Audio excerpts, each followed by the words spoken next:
Family, તો હું તમારો ભાઈ નાનીવો અને તમારા ભાઈને સપોર્ટ કરજો, પ્રેમ કરજો, લાઈક કરજો. આ છે મારું ખેતર નાનીવું, તેમાં વાવ્યા છે ચોખા. ચાલો હું તમને ઘર તરફ અને શંકર ભગવાનના મંદિર તરફ જવા માટેનો રસ્તો બતાવું, તો વિડીયોમાં બન્યા રહેજો.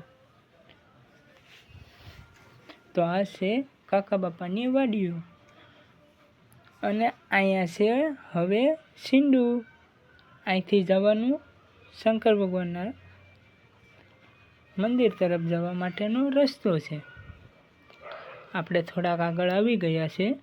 હવે તળાવ અહીં દેખાય છે, તો તળાવ જોઈ લેજો.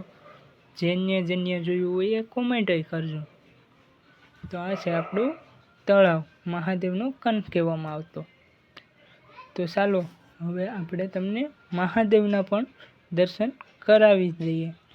તો આ છે મહાદેવનું મંદિર, બહુ પ્રાચીન છે ને જૂનું છે.